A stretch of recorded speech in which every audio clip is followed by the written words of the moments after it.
Our podcast reviews well-known movies and contains spoilers. The podcast may contain mature subject matter and mature language. Listener discretion is advised. Enjoy the show. Quiet on set. Places, everybody. And action.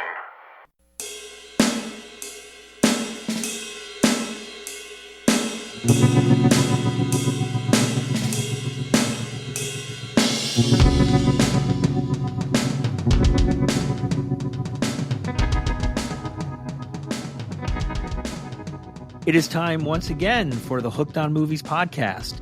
Today's movie is the first in a series celebrating people we have lost in 2023. The movie, Argo. Released in 2012 from director Ben Affleck, this movie is in celebration of the career of actor Alan Arkin, who passed away on June 29th of this year. Well, 2023, I guess technically would be last year. With me are Ken. If he could act, he wouldn't be playing a Minotaur. And Ted. Argo, fuck yourself. Most famous line in the movie. And I am Eric. If I'm doing a fake movie, it's going to be a fake hit. And that's what we're talking today is Argo. Is this movie a real hit or a fake hit? I guess we'll be the judge on that one. Ken, give us a synopsis of Argo. On November 4th, 1979, revolutionists stormed the U.S. Embassy in Tehran, Iran, taking 66 Americans hostage. Amid the chaos, 6 Americans managed to slip away and find refuge with the Canadian ambassador. Knowing that it's just a matter of time before the refugees are found and likely executed, the U.S. government calls an extractor, Tony Mendez, to rescue them. Mendez's plan is to pose as a Hollywood producer, scouting locations in Iran, and train the refugees to act as his film crew. Cool. All right. Particulars. Ted, what do you got? Okay. Argo was directed by Ben Affleck. It was a screenplay by Chris Terrio. It's actually based off of 2 different novels. The first is The Master of Disguise by Antonio Mendez. The second is... Not the Dana Carvey movie? Not Dana Carvey. The second novel is The Great Escape, How the CIA used a fake sci-fi flick to rescue Americans from Tehran. Argo has a running time of 120 minutes. It had a release date of October 12th, 2012. It had a budget of $44.5 million. It had a box office gross of $232.3 million. And it has a Rotten Tomatoes score, critics score, certified fresh 96%, and a positive audience score of 90%. That's impressive. Yes, it is. And Argo stars Ben Affleck as CIA agent Tony Mendez, Bryan Cranston as CIA Deputy Director Jack O'Donnell, Alan Arkin as Lester Siegel, John Goodman as John Chambers, Victor Garber as Ken Taylor, Tate Donovan as Rob Anders, Clea Duvall as Cora Lychak, Scoot McNairy as Joe Stafford, Rory Cochrane as Lee Schatz, Christopher Denham as Mark Lychak, Carrie Bichet as Kathy Stafford, Kyle Chandler as Chief of Staff Hamilton Jordan, Chris Messina as CIA Officer Malinov, Zeljka Ivanek as Robert Pender, Titus Welliver as John Bates, Keith Zarabajek as Adam Engel, Philip Baker Hall as CIA Director Stanfield Turner, and Bob Gunton as Secretary of State Cyrus Vance. And of course, you can't talk about Argo without mentioning it was 2013 Best Picture at the Academy Awards. It was Best Picture. It did win Best Picture. And Alan Arkin nominated for Best Supporting Actor. And had a few other nominations. So you can't really talk about Argo without mentioning that. It's one of those weird things where Ben Affleck I don't even think he got nominated for Best Director. He did not, and people felt that he was definitely snubbed. Huge crime that he was not nominated for director on that one. It's very unusual for a Best Picture nominee to not have the director be nominated for Best Director. Unless you're Martin Scorsese. So. Yeah, right? Yeah. Or cool. Stanley Kubrick. Or Stanley Kubrick, absolutely.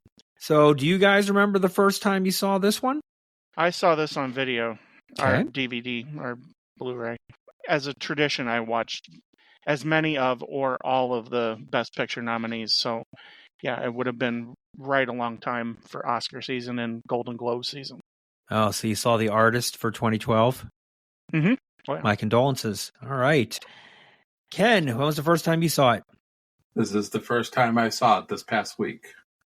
That's right. I forgot about that. Ken had never seen this movie before. His virgin eyes and ears is the first time he saw my Argo. virgin eyes. That's it wasn't right. for lack of me not telling him to. That's true. That's true. For me, I saw this movie first run in the theater. Awesome. I really was looking forward to this Aren't movie you coming out. Special.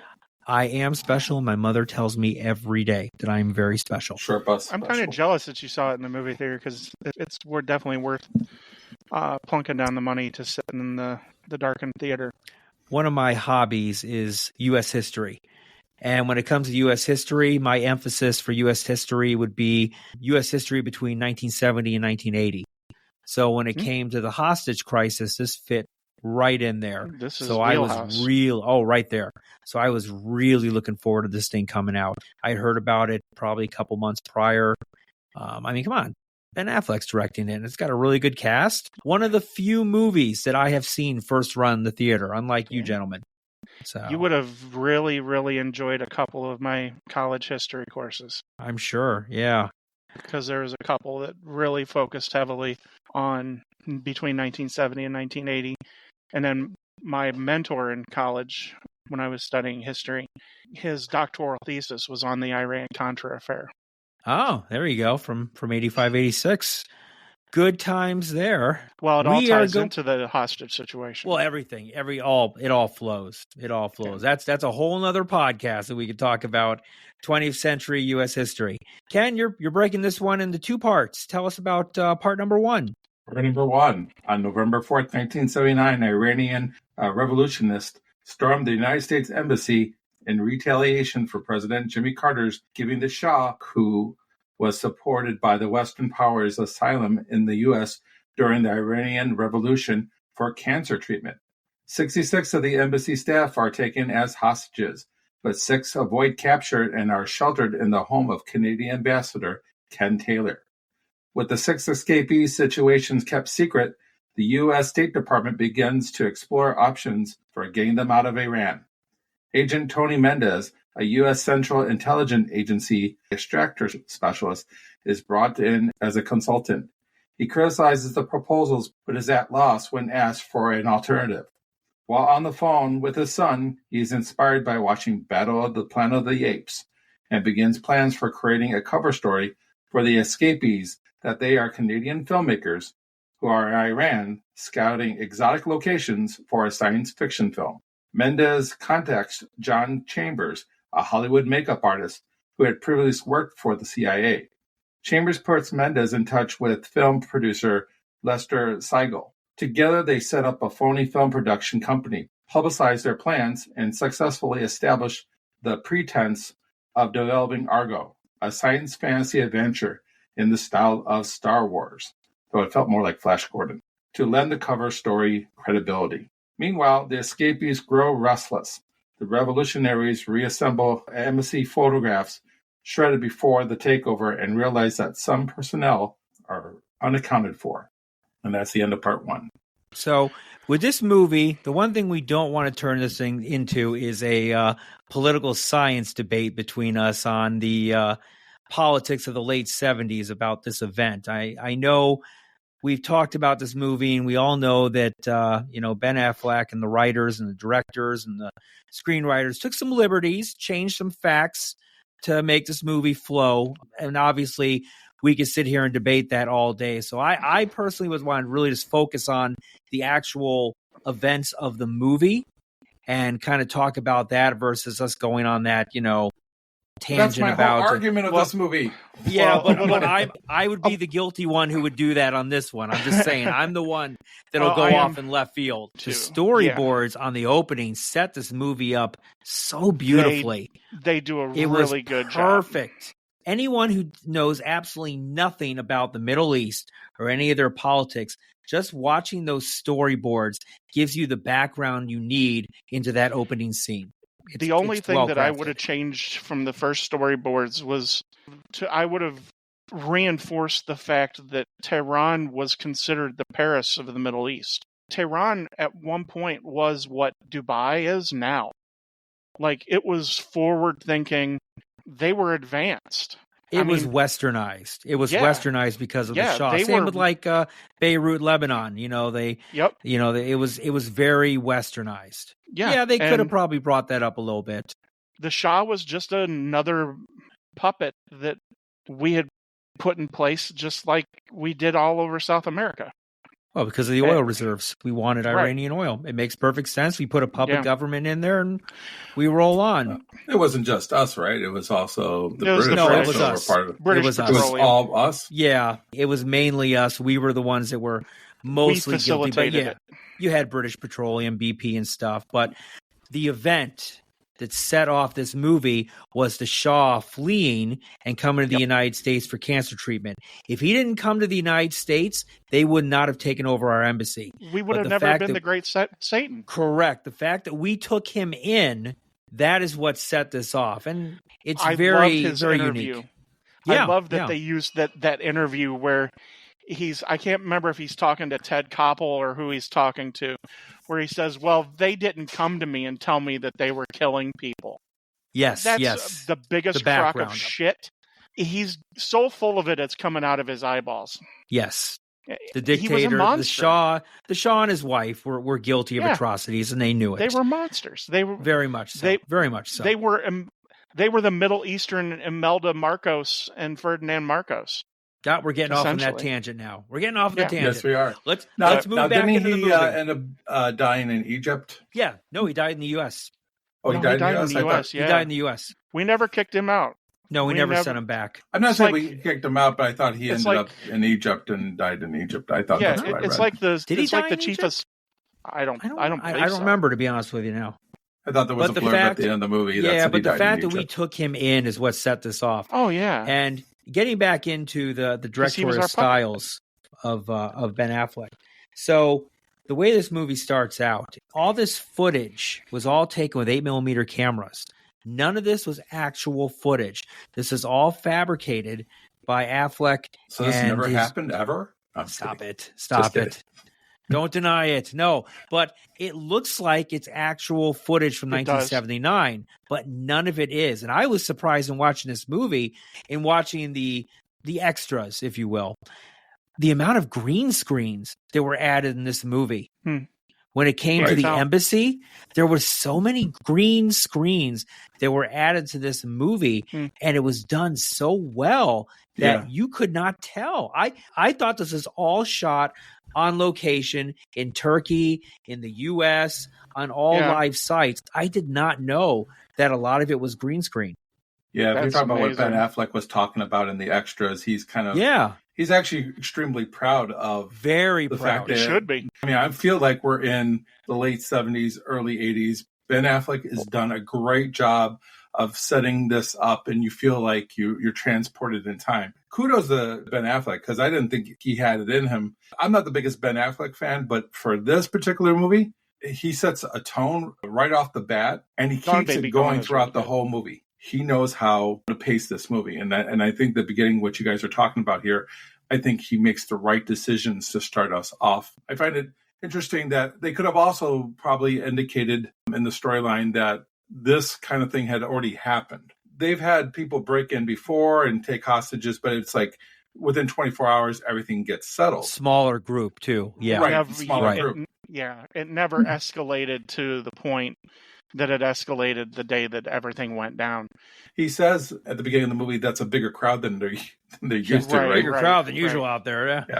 Tate Donovan's character says that. Beyonce's here, that's why. Right. Taylor Swift. But it's almost like watching a time capsule. It really is. I watched some of the extras. I didn't watch the one where it said that it was green screen. I figured that they were on location somewhere in Turkey or exactly. It looked just like in Jordan somewhere. Although nowadays, even though that there are hostilities between the U.S. and Iran, I believe they probably would have granted somebody to shoot. Possibly. There's a lot of posturing that's going on, and it is what it is. It was filmed in Istanbul, and Turkey does border Iran, so you have a lot of that Persia look. I mean, unless you're, one of those people that gets pissed off when you're watching a movie that's supposed to be filmed in Chicago and it's filmed in Toronto. And you're right. like, that's not Chicago. That's not Chicago. Right. I mean, the reason why these hostages were able to be rescued is because of fake movies. No matter sometimes what the relationships are between governments, it's like when it comes to like Hollywood and film crews and things like that nature, always been a separate thing and still is. People still come. It might be a little bit more difficult, right, but people want that extra money because they want people to be able to be in their films and generate economy and things of that nature. So they could still do that today. When you bring that up, one of the lines that sticks out is when Affleck's when Tony Mendez goes to the Minister of Culture. The Minister of Culture to get permission. Yeah. Where he lays out to Affleck why he's giving him the permission. Yeah. He tells him, he goes, you do realize that in Tehran, all of the movie theaters were showing pornography. We're trying to change that image.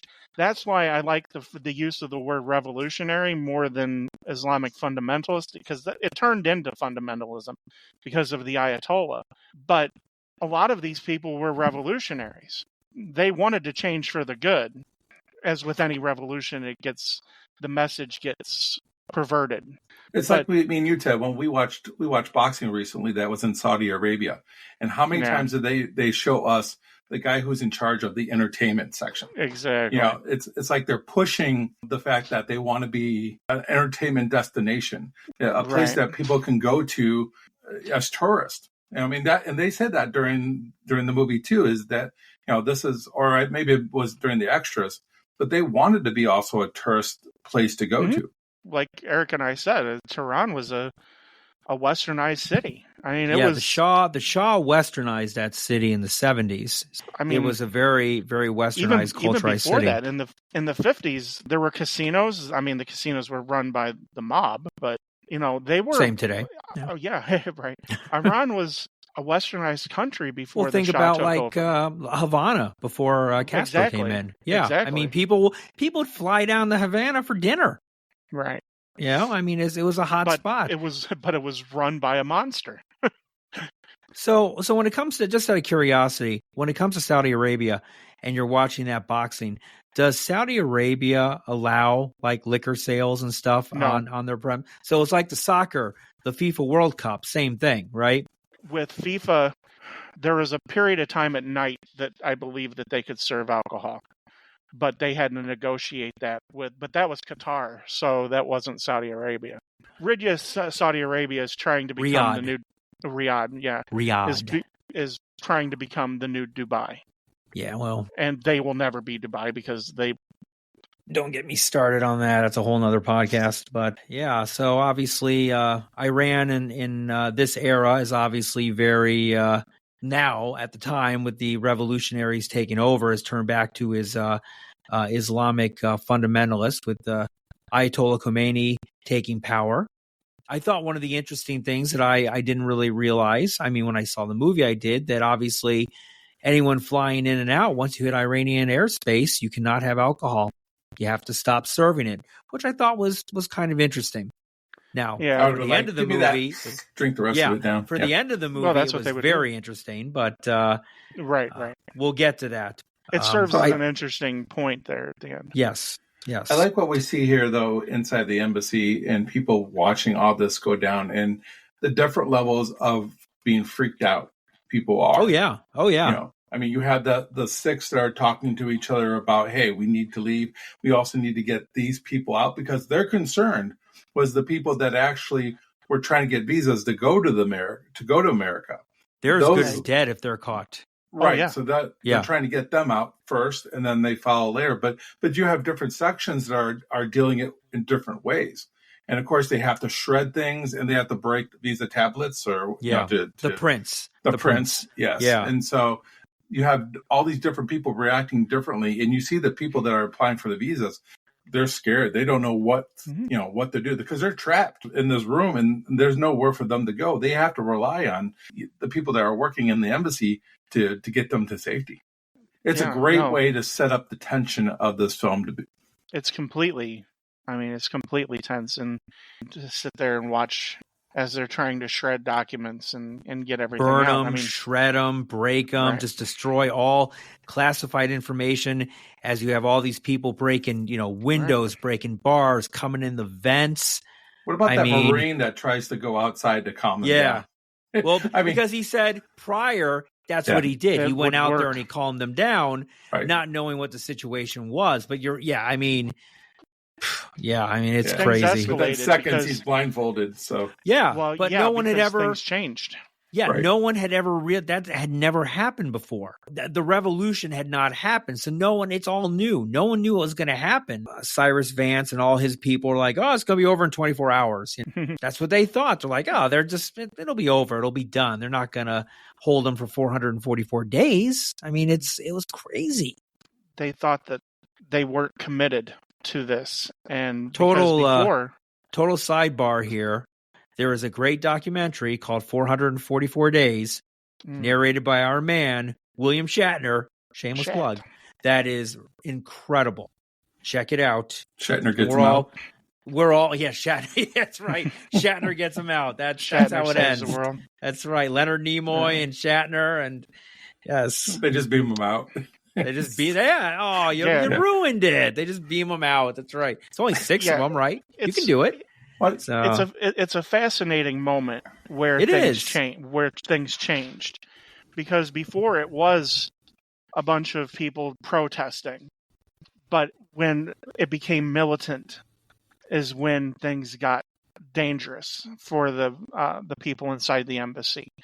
Actually, it's when Ben Affleck meets the British agent in Istanbul, yeah. where they're like, the CIA didn't know. And Affleck's kind of like, well, we can't be perfect all the time. It's very nebulous about exactly how much they really knew. They never thought that their embassy was going to be taken over. They thought maybe they tried to overthrow the government directly in Tehran, but they're not going to take over the U.S. embassy. Well, and it didn't help, even though the Ayatollah put the crackdown on everything going as far as everything happening in Iran. They've still got the news reports. And this was being talked about in America all the time and on the news. So the people in Iran would have known there was a faction of them that became very militant. And yes, there were a lot of them that were college students. And those we're getting people- off on that tangent again. I mean, they suffered Getting too, off on though, the at the end of things. Yes. The 6 in there decide to leave because they're in a detached building and they are able to leave the back door, walk onto the street, which I thought was very interesting that they're Very brave. kind of walking on the street. And if you kind of look as they're walking out the back door of the building, you kind of notice that it doesn't even look like they're walking into Tehran. Like you alluded, it's a very westernized city. So it wasn't like, everyone was walking around in, burqas and, they're all wearing kind of normal clothes for the era. So they're able to kind of blend in and for the Still movie very brave. purposes, go to the Canadian ambassador's residence. I know it went a little differently here and there, but for the purpose of the movie, the Canadian ambassador lets them in, who is played by Victor Garber. Victor Garber. Victor Garber, of course. Thank you. Very, The Canadian very ambassador. good character actor. Very good. Victor Garber playing the Canadian ambassador, I thought did an incredible job. He's good in everything that I've seen. He him really is. Victor Garber is a great character actor. And I thought much the, so. the cast in this, the supporting cast in this thing was just, oh man. I mean, just you have the tensity of the White House staff, and you have the tense moments of the people that are being kept at the Canadian ambassador's house. But then you have the kind of, I don't want to say laid back because it is a tense moment, but the laid back, almost comical background of the Hollywood side of this caper, the Hollywood caper, if you will. It was a good balance. It really was. The Ben Affleck did a great job in picking these people, these characters, and The casting director did amazing, as well as the makeup person who made these people look almost identical. Identical, yeah, they look To the really isn't that well. real crazy? Yeah, they Isn't look that very much. crazy? It is uncanny. uncanny. It is. How close they yes, look. I'm glad you brought that up. They did a great job. Yeah. You know what? I agree with you guys when it comes to the makeup and how they looked. As far as the acting goes, I felt like they weren't given much to do with their acting. I felt like it should have been more tensed if we're going for that. I mean, I know, Eric, you told us earlier, we're not going on that tangent. The real thing is these 6 people they weren't in the same location before. In fact, I think it was 3 in one location, 2 in another location. Yeah, they were spread out. They were spread out. It's hard to recreate a tension situation with 6 people if it didn't really happen that way, right? So, but you can still have a hybrid of the tension of actually just being known that at any moment you could be taken out, dragged, shot, hung. I think for the most part, because they were hanging people from. Yeah, right. That's real. Oh yeah, we saw that. We saw that at the end of the film. They show us a picture of a real life hanging from a crane. Yeah, and I get that. I'm just saying the actors here are more for the look than they are for their, in my opinion, their acting chops. I mean, they look the part, but really the one guy that plays the one that has to be the producer, the one that can speak the different language. It's Tate Donovan. No, he's the head. I believe it's Rory Cochrane. Yeah, okay. Rory Cochrane, I believe you're right. For him, he's got more to do than everybody else. Really, if it wasn't for the look, you could probably plug and play the way that this movie is set up for them. It's really about Ben Affleck. And you can then also go with Jack O'Donnell and Alan Arkin and John Goodman. John Goodman, of course, steals the show, anytime he's in a movie, for instance. But here, he, whenever he's on screen, you love the Alan Arkin, John Goodman dynamic here. The dynamic is incredible. It is. It brings something to the table. It kind of takes the tensity and it allows us to settle down and have a little laugh and just enjoy. Exactly right. Right. And they do awesome. Valve. Yes. Yeah. Yeah. We've talked about that before. And that's why I'm saying great job on Ben Affleck's job here as a director, because he knew exactly when to bring those characters, because we needed at that time to get away from the intensity of the film. They're looking out the windows in the ambassador's house and they watch a guy get shot in the chest. in the square, in the town square. What do you say? They're going door to door like Jehovah's Witnesses and pulling people out and shooting them Bryan for Cranston says that, having American people's names in their book. Just a name. Oh, yeah. Yeah. People who were cooperating, people who were translators. Yeah. The guy who's the actual translator, I believe it's Lychek, is played by Rory Cochrane. I mean, he would have been targeted immediately because he was a translator. It's insanity how everything breaks down. But Goodman and Arkin here they're amazing. I like the fact that they took the chance to pull the veil back a little bit to Hollywood connections to the CIA. Yes. And the fact that a makeup specialist would have helped the CIA with extractions, probably from Saigon. Or probably all of South America, Central America. South America, yeah, big time. I loved it when Mendez is meeting with the group and they're going over their ideas of how to get these people out. I love that as well. Bikes and teachers, and he's just blowing holes in all their theories. You wouldn't want to play chess with Tony Mendez. Right. Because he is 7 moves ahead of everybody else. He can see, that's why he's the extraction specialist, and it's why he was named one of the 25 greatest CIA agents of all time. 50th, I believe. 50 greatest. Yeah. So, still very impressive. Yeah. I mean, the latest rankings had just came out, and I think that's right. CIA Weekly. Right. His attention to the details that everybody else is panicking and trying to, and they not trying to miss, but they do miss. Like the fact that huge details.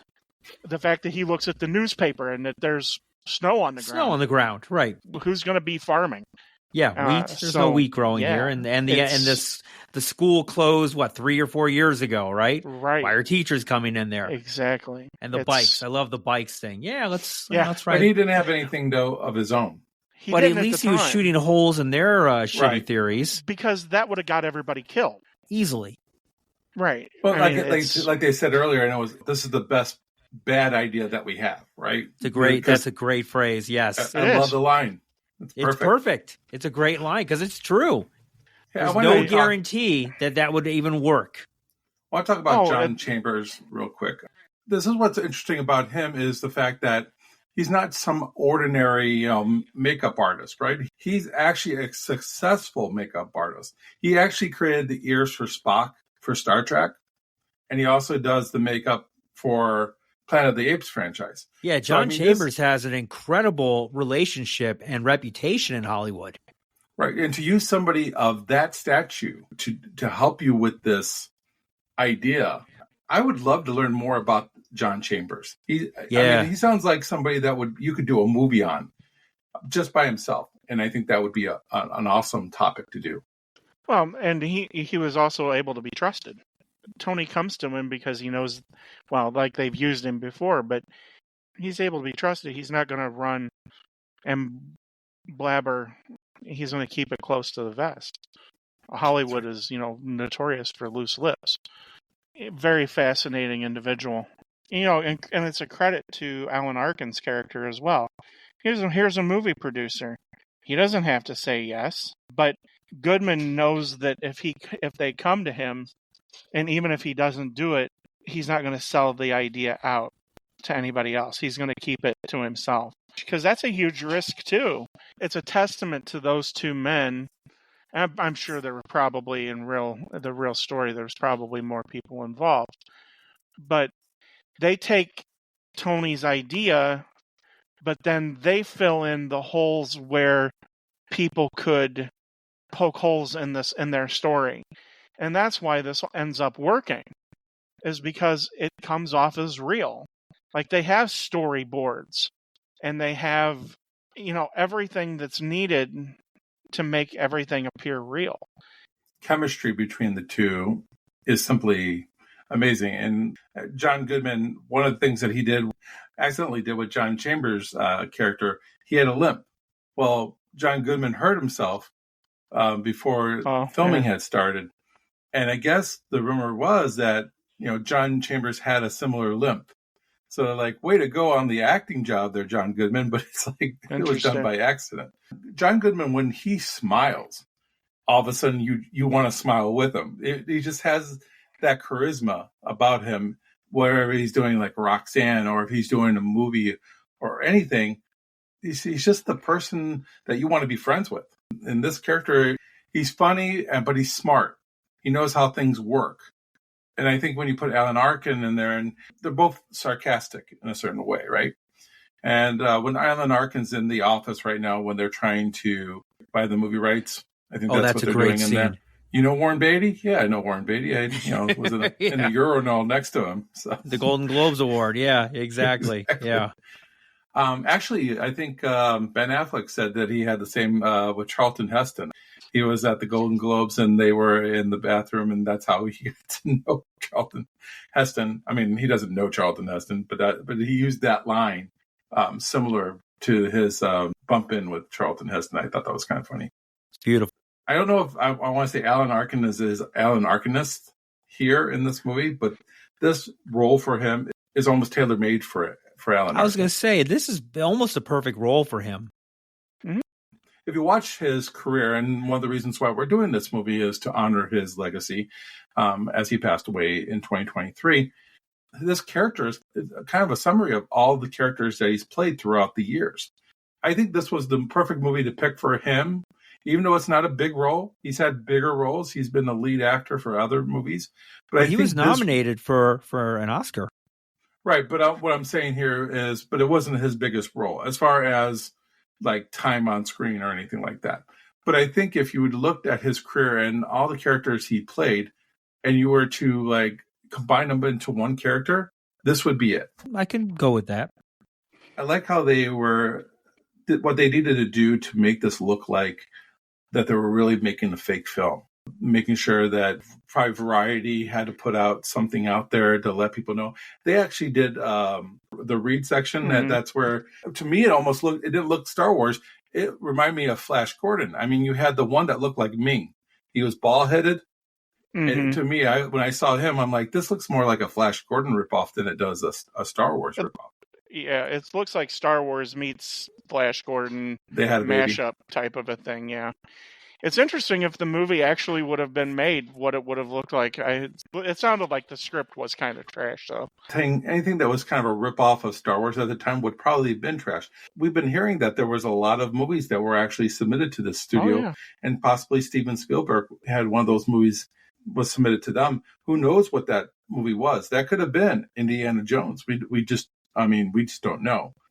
I think it's interesting how well they were able to pull it off, that even Hollywood and others really believed that they were an actual studio, and they were actually getting real scripts.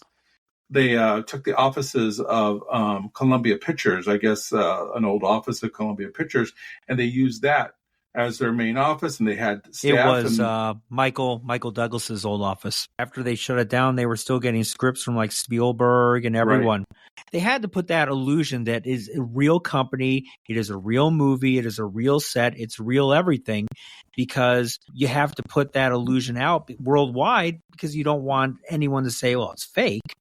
Yeah, it's like John Goodman's character said, these people who are the revolutionaries over there, they have people living here in America that are selling things on, on the street. So, and they're going to know. And I like the fact that Tony Mendez never acts like he's the smartest man in the room. He knows where things need to be filled in as far as the details. And he goes to people who know, and he listens to them and doesn't try to take control like, oh no, this doesn't need to happen. He and Bryan Cranston work together. Ben Affleck's character and Bryan Cranston's character work together to try to get everybody else to understand that these details have to be done if this is going to be successful. Because you have 7 people's lives that are on the line, including his own. If these 7 people are caught, this is an international incident. Like, this takes the hostage crisis to a whole different level. And it could cost even the hostages their lives. Exactly. When things go bad, they go bad. Exactly. Right. And that's interesting we say that, because we just talked about them doing the read-through with the script and things of that nature. But while they're reading that script on the television, they're flipping over to Iran, and they have the hostages, and they're bringing them down, and it looks like there going to execute. Mock executions. Right. Very popular. Execution. We don't know that. We don't know that they were doing a mock execution, like they weren't going to go and kill them. I thought they were about ready to kill these hostages. They're trying to determine whether or not the hostages that they have are really people who work in the government or if they're CIA. You talk about flipping over. One of the things that they flip over to is Nightline on ABC with Ted Koppel. Nightline was a TV show that was invented because, NBC had the Tonight Show that came on after the local news. Well, the hostage situation caused ABC to create a special TV show, Nightline. Yeah, with Ted Koppel. Yeah, which we knew throughout the 80s, which came on after the local news on ABC. Right. Up until it was unfortunately canceled. That's why. Yeah, that's why. That's why all Nightline your other existed. Networks had comedy guys, and ABC had a hard news show. Yeah, and they wanted to continue the coverage of the hostage situation. Well, it made Ted Koppel's career too. I think that's another reason why this movie works so well. And while we're in a time capsule, is we see stuff like Nightline, and we see things that we are familiar with. I'm 7 years old at the time this is all happening, but I know that there was something happening at 7 years old because it was all over the place. Even as a 7-year-old, I didn't know exactly what was going on, but I knew there was something bad happening, right? You see these newscasts on these black and white TV sets all over the place, and you're saying to yourself, that throws me back to another time. So here's another way that Ben Affleck is just putting us in another place. And it's always refreshing to hear the voice of the conscience, the voice of America, Walter Cronkite, because you get to hear him a couple of times too. And Tom Brokaw was doing the doing the Today Show. Yeah, they showed the Today Show. And they did mention Peter Jennings too. Tony Mendez mentions Peter Jennings. Yeah, and like you're talking Tom Brokaw in the Today Show, and you just have that one Today Show logo in the background, and that's all you got really. So you're looking at that 1979, 1980 production value. It's really not there. It wasn't what it is today. Clearly not no. Yeah. Well, they actually did news. Let's talk about part 2 of the movie. Ken? Posing as a producer for Argo, Mendez enters Iran under the alias Kevin Harkins and meets with the 6 escapees. He provides them with Canadian passports and fake identities. Although afraid to trust Mendez's scheme, they reluctantly go along, knowing that he is risking his own life too. A scouting visit to a bazaar to maintain their cover story takes a bad turn when they are harassed by a hostile shopkeeper. But their Iranian culture contact hustles them away from the hostile crowd. Mendez is told the operation has been canceled in favor of a planned military rescue of the hostages. He pushes ahead anyway, forcing his boss, Deputy Director Jack O'Donnell, to hastily reobtain authorization for the mission and rebook their canceled tickets on a Swiss Air flight. Tensions rise at the airport where the escapees' new ticket reservations are confirmed only at the last minute, and the head guard's call to fake production company in Hollywood is answered only at the last second. The escapees board the plane, and at about the same time, the airport authorities are alerted to their ruse. They try to stop them, but the plane is able to take off. To protect the hostages remaining in Tehran from retaliation, all U.S. involvement in the rescue is suppressed, and full credit is given to the Canadian government and its ambassador, who shuts down the embassy and leaves Iran with his wife as the operation is underway. The ambassador's Iranian housekeeper, who had known about the Americans and lied to the revolutionaries to protect them, escapes to Iraq. Mendez is awarded the Intelligence Star, but due to the mission's classified nature, he receives the medal in secret and has to return it afterward. Mendez returns to his wife and son in Virginia. The film ends by explaining what happened. The hostages were freed after 444 days. Mendez and Chambers remained friends until Chambers' death in 2001.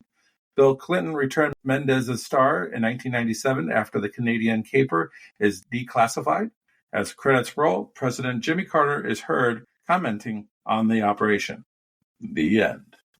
Carter says you're a great American. American what? He didn't say. That is something about this movie. The lines in this movie are really good. I mean, these They are. one-liners. Oh, yeah. The one-liners are great. Yeah, very well done. Just as an aside, I'd love to know and be able to go through that vault when they pack everything up and it's all classified and they put it in the bank box and the guy takes it away.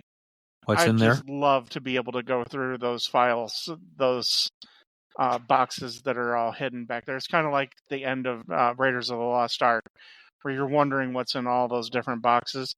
The missions and things that are all hidden there. It's like it's a historian's dream to be able to go through those files and see what's in there. Like JFK, man. It's like the JFK files. Yeah, exactly right. And this is where the tensions really, really ramp up. It's kind of nebulous as far as how far up the flagpole this really went, and did Carter really know? Because they did authorize the Delta Force that turned into a complete and utter shit show. Yeah, with the helicopters crashing, trying to free the hostages. Yeah, that did not go well at all. That was just a complete shit show. No, Carter knew everything that was going on. You think? I don't know. Oh, yeah. Absolutely. At the end he does, and he says, because he gives the okay for the... No, he knows, because think about it. Like you said, if this thing goes bad, come on, it's going to go bad. Oh, true. Very true. He's got to know everything that's going on. Yeah, I know at the end he authorizes, they want to shut it down, and Mendez is like, nope, we're going. So make it work. Yeah, but there's no other way for this to go. I know, Ken. It's a liberty. It's a liberty that was taken. Because it didn't happen this way. But that's okay. It was canceled for 20 minutes. But that's you okay. You had to put it on hold for 20 minutes. That's all. It's a liberty that builds that tension. It builds that. Right, but then for the movie. Even that 20 minutes is a huge. It's not insignificant. Based on the movie, it's completely different because he's told the night before and he has to sleep on it, and he's late to even showing up for them to go to the airport. Because he's not going to show up. And there was they never went to a bazaar. They never went to check locations and things of that nature. None of this stuff actually happened. And that's the problem what I have sometimes with movies taking liberties, especially something like this, because it paints people in a certain way. Does it paint President Carter of not knowing things when he should have known things? I think President Carter was put in a very weird situation because, of course, if he gives up the Shah, then he's going to look like a wuss. Then they know that whenever they take hostages, that President Carter can then be manipulated to do anything, right? So he's in a no-win situation. We should have never taken him in the first place. Well, maybe that is the case. I tend to agree that probably was the Monday case. morning quarterback. But then again, in 1979, again, I'm 7 years old. I really probably don't have much of a say here. But Ken giving his political opinion at 7. This probably cost Jimmy Carter the presidency. It did. It totally did. It did. Yeah. It did because the hostages were released 440 days later on January 21st, 1981, the day that Reagan was inaugurated. Right. The moment he took the oath of office. Last word. Yes. Right. This just, inflation, the economy. It's the midnight but yes, surprise.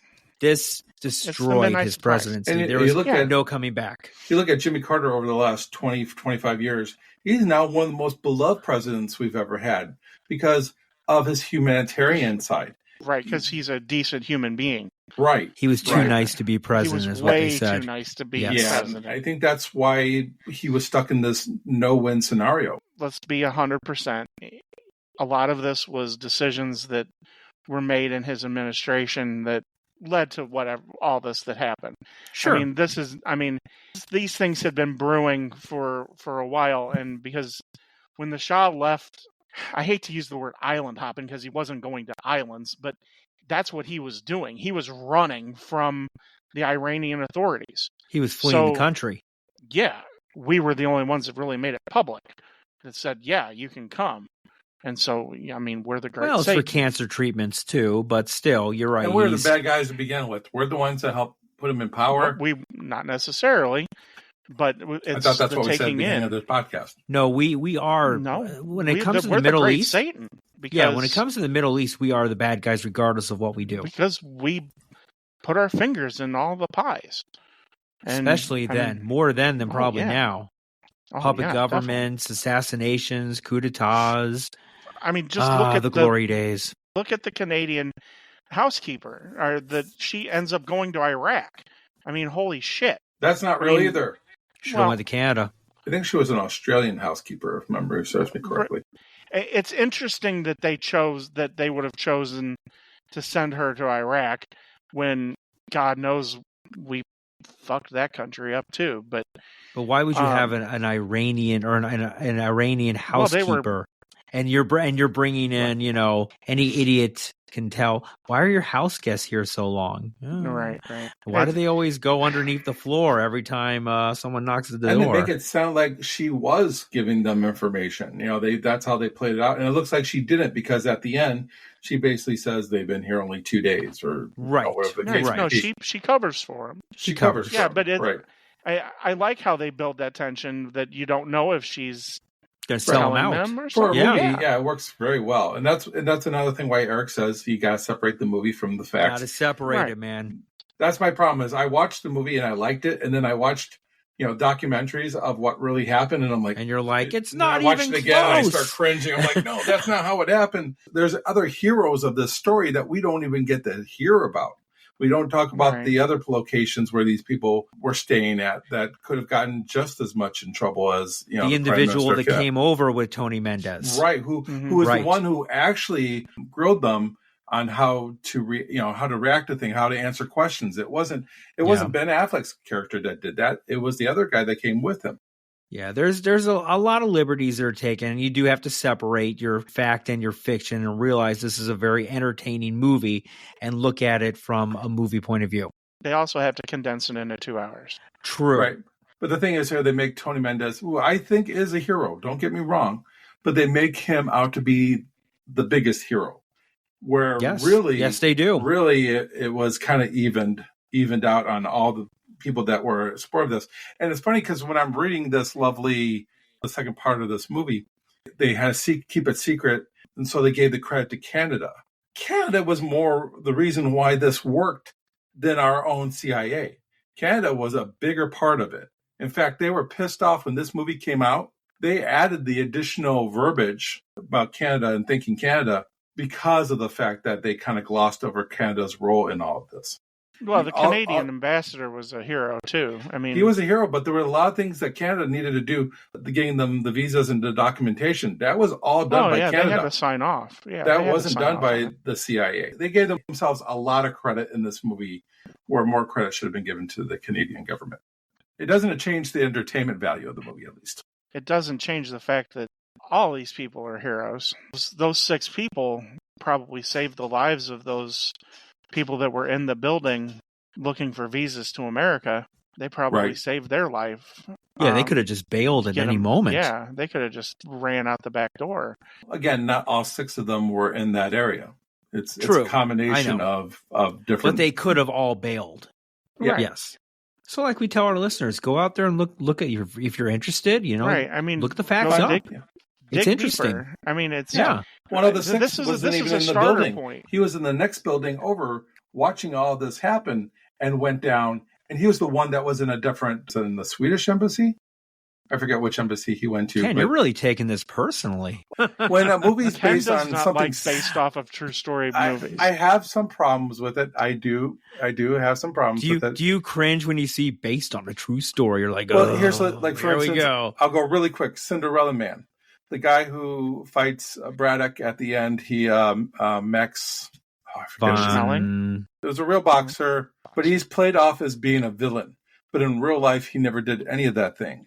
And so people who only watch the movie will think that this boxer was a complete asshole. Where in real life, he was a humanitarian. He was a very good guy. The film Argo, in the long run, the facts are good enough to support this film.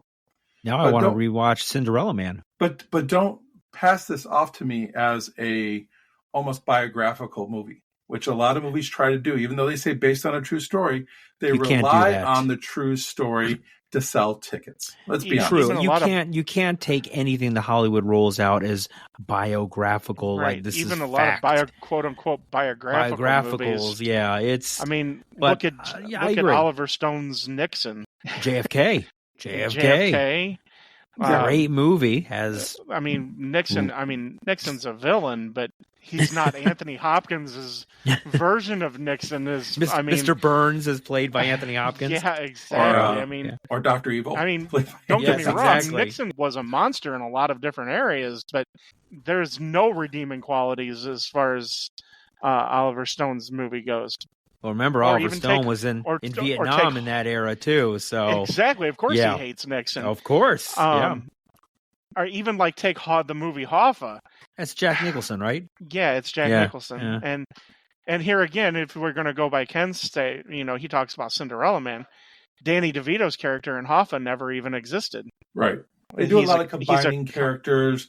Sure. And you kind of have to. I mean, it is because ultimately it's a movie. But it becomes a little disappointing when someone like Tony Mendez, when you really find out the true story, you're like, oh, Tony Mendez didn't do this, and Tony Mendez didn't do that. I know there's certain things that have to be added on to create attention that is needed. But for instance, they never find out about them as far as when they escaped.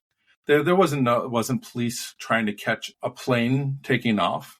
None of that. None of that stuff ever happened. I kind of figured. I mean, right? You kind of figured that didn't happen. You have to kind of figure that. I mean, that it's tension building. It makes the movie more entertaining. When you're making a movie like this, I'm sure the script had to be approved not only by the governments that were involved. I mean, Tony had to probably... Not by the Iran government. I know that for a fact. Well, no. I mean, they're not going to go to them for that. But I thought that they were pretty fair in their depictions of the Iranians. The Iranians are never made out to be supervillains like they could have been. Yeah, just need more backstory. Just kidding. If you want the true story, watch the documentaries. Right. I mean, if you're watching a movie, you're watching a movie for the movie. And while the movie, it provides a good framework for what happened. Take the movie The Longest Day. My grandfather landed on Omaha Beach, or actually he landed on Utah Beach during D-Day. And he took my dad to see The Longest Day. He goes, this isn't how this happened. But it was all made for movies. You know what gets me really the most is at the end of the movie where they tell you what happened to certain characters. When they do that to me, It almost makes it seem like it was biographical. Hey, this is what happened to so-and-so. This is what happened to so-and-so, blah, blah, blah, blah. Why are you telling me this unless you're telling me the true story? Because there are facts, there are real facts that are involved here. So they can't be completely fake with everything, because then you're just making a fake movie. That's kind of ironic because Argo was a fake movie. But there has to be that element of believability and truth when you're dealing with a real life situation. This is a massive debate that takes place every time that there's a historical based movie that comes out. Is how much of the truth are you actually going to use? One of my biggest criticisms of the movie The Green Berets, it was nothing but propaganda. It didn't accurately depict the Vietnam War. Oh, here we go. John Wayne, right? I mean, it's a disgusting Here movie. we go. It's an absolute disgusting movie. You have to give a disclaimer. He is not a John Wayne fan at all. So take it with a grain of salt. Partially is because of The Green Berets. It was a movie that was written, produced by the American government to change the tenor of the mood towards the Vietnam War. That's not the first time they've done that with World War II as well. Of course not. Of course. They did it all the time. I'm sure Studio 6 had a lot of propaganda movies when they were making them. Right, exactly. Right. I'm not going to sit here and destroy a movie like Argo because the main facts. I'm not trying to destroy it. It's a the good shell movie. Is really what you need. It's a good movie. Don't get me wrong. I enjoyed this movie.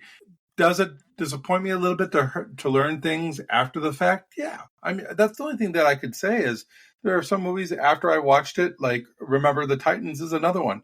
I enjoyed the movie, but then when I find out what really happened, it's kind of disappointing because you want those things to be true because you were entertained so well in the movie. You wish that all that happened, right? I mean, we just talked about that's why we have the backlash over The Blind Side. Exactly. I want to touch a little bit about the end here before we have to wrap it up because we are going to recognize some actors that we lost in 2023. But so you had the slips, the white slip and the yellow slip. I was a little confused how they still got away with that because I felt like the movie and the documentaries really don't tell me that the people that were processing it just overlooked it. I was confused a little bit on how that, because that was treated like such an important thing. And it was also treated like it just happened before he showed up to Iran, that system was just put in place, which I think is a lie too. Well, yeah, right. It probably was just put in place.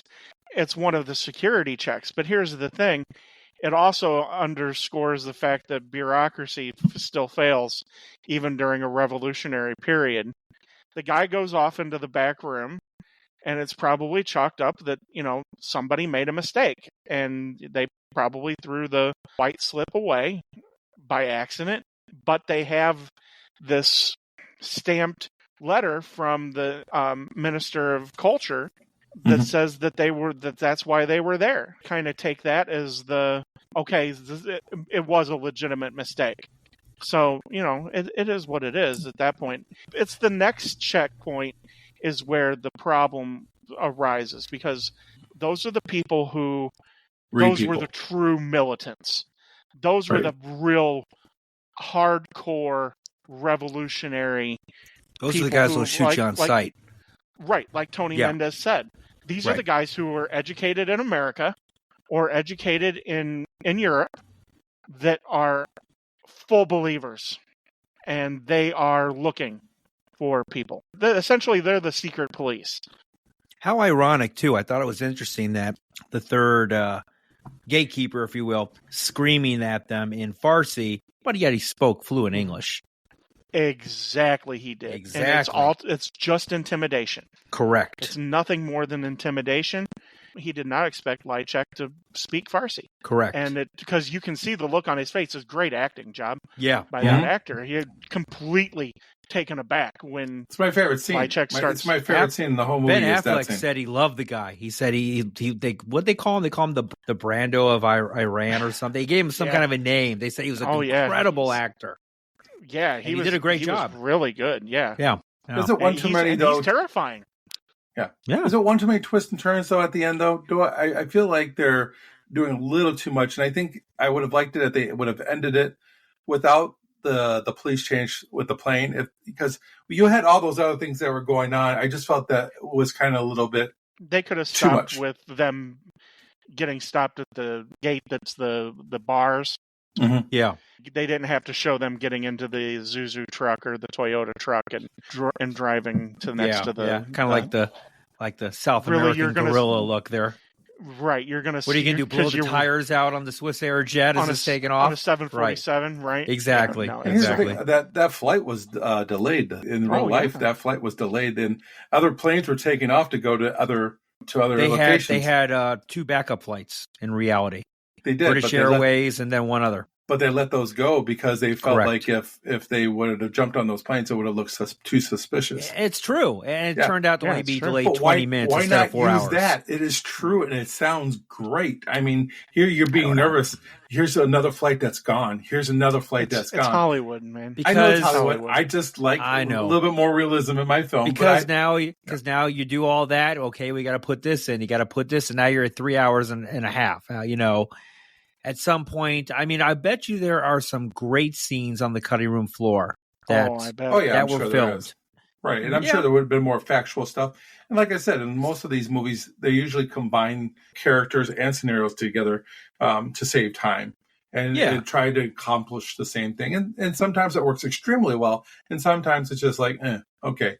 One of the things that I'm grateful for is that this movie never goes to the lowest common denominator, because the lowest common denominator here would have been to have somebody portray the Ayatollah Khomeini. Oh, I you're mean, right. Yeah. The only time you see him is in the actual news footage from what's his Or face from posters. 60 Minutes. They could have got the guy Well, from Naked Gun.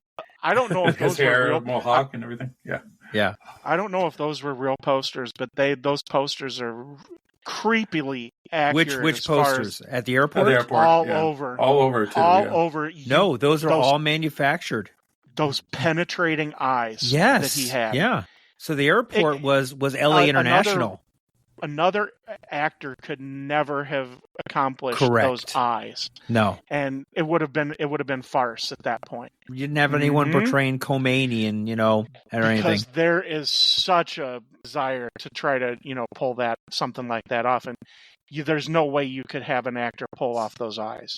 The And other those thing eyes- too with the Islamic community, if you are portraying like a Khomeini type of character, they might take offense to that, which creates a little bit more of an upheaval. Yeah, Why that didn't if happen in the Naked Gun, I don't know, but No, it probably did. Ken, let's talk about the reviews here. So we're doing something a little different here on our reviews. In the past, we would do our letter grade, but now what we're going to do is we are going to align ourselves. Each one of us is going to kind of look at a review from a major publication or a major reviewer and see how that mirrors our review. Kind of go over that, read it, and then we will give it a hook. That's our new thing now. It's our new hook. It's actual hooks.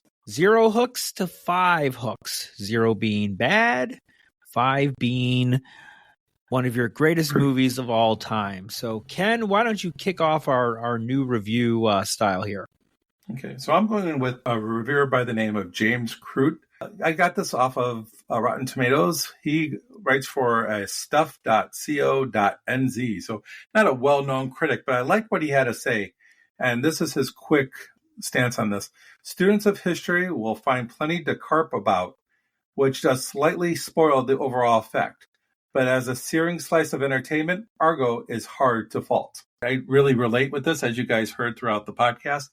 As far as a hook grade, I'm going to give this, it would have been probably 4 hooks, but because of some of the liberties taken, I'm going to downgrade it a little bit to 3.5 hooks. How dare you? No, I'm just kidding. All right, Ted, you're up. My reviewer is Peter Travers from Rolling Stone for this movie. Big hitter. He says Ben Affleck doesn't merely direct Argo, he directs the hell out of it, nailing the quickening pace, the wayward humor, and the nerve-frying suspense. There's no doubt he's crafted one of the best movies of the year. I couldn't agree with this more. It's a criminal matter that Affleck was not nominated for Best Director or didn't win Best Director here. This movie it's just an amazing feat of movie making. I mean, the fact that you can't even tell that they've brought in green screens. It's a great movie. It's a great story. It's a hell of a way to spend 2 hours. It doesn't even feel like 2 hours.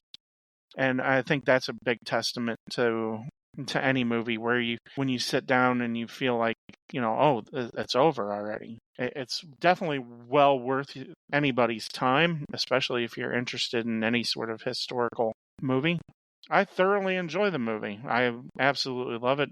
I can't really find anything wrong with it. I'm giving it 5 hooks. So it's a Best Picture winner. It's well deserving of that honor, and that's hard to be said for the for the Academy sometimes. But I'll be honest, I didn't see that coming. But I would agree with you. Peter Travers' review is like spot on. Hell, I would have taken it if I would have seen it before you. I agree with everything Travers says, but I'm going to go with our good friend Rex Reed, who I guess now is with The Observer. Rex Reed, of course, has been around for decades reviewing movies, but his review is Argo is a triumph. It has tension, sincerity, mystery, artistic responsibility, entertainment value, technical expertise, a narrative arc, and a thrilling respect for the tradition of how to tell a story with minimum frills and maximum impact. I agree with everything Ted said, so I'm not going to drag this one out, but I'd give it probably a 4.5 star, just because my 5, hook, 4.5 hook. My 5 hook is going to be for top tier, leave me on a desert island with a movie. But this one might, if it floated in, I might actually keep it. It's definitely a 4.5. It's well done. I'm overlooking all the liberties, and there are a great deal of liberties taken in this movie. But overall, the directing by Ben Affleck is incredible. I think the cast is incredible, supporting cast. Couldn't agree more. Yeah, me being a history nut, that just helps out. But, 2 hours is perfect. It flows. It's a great movie. I think we all say that we recommend this one. Yeah, it's a good movie, despite Ben Affleck's acting performance. But we all say that he directed it well. I didn't say much about his acting performance. I know. That's true. He said he was pretty good here. Would you say he was a little... I think Ben Affleck is the same in every movie. He doesn't have any highs or lows. He kind of I disagree. He kind of plays it like Ben Affleck. So the Tom Cruise theory at play. Disagree with you big time. I disagree with you, Ken, but I see where you're coming from. I do see where you're coming from. Talking about his Batman performance, now that's bad. I was waiting for him to go into his Batman performance here. He didn't go that far, but I was waiting for it. So he's really come a long way. Yeah, he's really come a long way as an actor. He really has. Well, I think he's a much better director based on what I'm seeing here. So I would rather him be behind the camera. Gone Baby Gone was a hell of a movie. If you haven't seen I will say I enjoyed him much more as far as the acting wise in Gone Baby Gone. Or Gone Baby, sorry. Let's move on. Let's talk about who we lost. I'm not going to go through the whole list. We're going to do some more movies for the next few episodes in remembrance of those we lost in 2023. And I'll name a few of those. The next movie we're going to do is Fiddler on the Roof. Ted, who's the main star of that we're going to be focusing on? The man who not only played the role brilliantly on Broadway, but also in the movie, his name was Topol. He played Tevye all the way up almost until he died. Wow. So he's typecast is what you were saying. Yeah, when you've become as successful as... It's kind of like Rex Harrison played the lead in My Fair Lady up until the end of his life as well. Yeah, he was a wonderful actor. He is Tevye. Fiddler on the Roof is going to be our next movie. Ken, right. Who do we lose in 2023? A couple of movies that we're going to do after that. Matthew Perry's better known as a television actor for his TV role in Friends, but he also did The Whole Nine Yards, which is the movie we're going to look at. We're also going to look at Paul Rubens, who is also famously better known as for his kids' TV show and doing some things in a movie house. But we're going to look at Pee-wee's Big Adventure as well. But some other ones that we lost Ryan O'Neal from Love Story. You mean Ryan O'Neal from Barry Lyndon? Yes, from Barry Lyndon, which we'll never review probably. Sorry. Andre Braugher He's best known for Brooklyn Nine-Nine, but also one of my favorite movies from him, Glory. Not a movie guy, but I wanted to throw this name out. Norman Lear, one of the great TV guys, redefined television in the 70s. We lost Suzanne Summers, of course, best known for Three's Company. We lost Michael Gambon, who is probably best known as Professor Dumbledore in the Harry Potter series. Bob Barker, Happy Gilmore, where he plays himself. Price is wrong, Bob. A director that we have done a couple of his movies, William Friedkin from The Exorcist. And one of the movies we were thinking about doing, The French Connection, he is also best well known for. So those are, a few of some people who have passed away in 2023. In our next episode, we'll have a few more names. So there's more to come on that, unfortunately. Yes, we don't obviously glorify when people pass, but we do like to try and honor them. Unless you go on my Facebook page. If you go on my Facebook page, you're going to find everybody who dies in 2023. Ken's Death Watch, yes. Ask for it by name. It's part Ken, of the Deadpool. Part of the Deadpool, right? Great movie, too, in itself, right? Exactly. Yeah. So, Ted, tell us where they can find us on the World Wide Web. We can be found on X/Twitter at hooked_on_movies.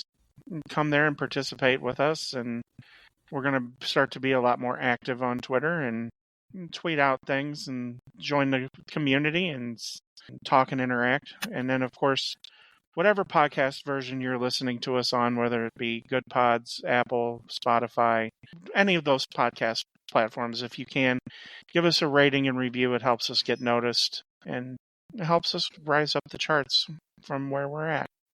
We're also looking at possibly joining the YouTube movement. I've heard about this thing, this YouTube thing. I've heard about it. We may Nobody eventually wants be on to there. see this faces. Don't worry, they're not going to see the faces. This will be video. audio with pictures. Audio only. Audio only, Yes. no video on YouTube, but it does open us up to more people. Podcasts. I have a face made for radio, but here we are. I have a face made for food, so I need to eat food. And Ken, you're doing a great job on our Facebook page. You had that interesting article on James Bond. I enjoy these fun little things that Honest Trailers puts out. So there's an Honest Trailer about Sean Connery's James Bond. Check it out. It's very funny indeed. There's some other articles to check out. Please feel free to comment about those articles or start a discussion with us. Let's have some fun. And 2024, we're going to be doing some different stuff. We're going to probably stay away from more of the theme movies. So please let us know movies that you want us to review, because we're going to open it up much more in 2024 for you. Yeah, we definitely want to try to be more interactive with the listening audience there and kind of see what you guys want. What are your needs? What are your thoughts? What are your opinions? We definitely want you to participate in X/Twitter and Facebook. Hot dog. You'll get nothing and like it. That's right. What do you want us to say, or what do you think that we'll think about your favorite movie? Do we want to vote Ted off the island? Let us know your thoughts. As always, we already tried to kill the island in 2023, so that's right. I almost was part of the in memoriam section here. As always, let's all hope that 2024 is a better year. So let me be the first to wish you all a happy and safe new year, and happy movie watching to all. Happy New Year. See you at the movies. See you next time on Hooked on Movies. Happy New Year.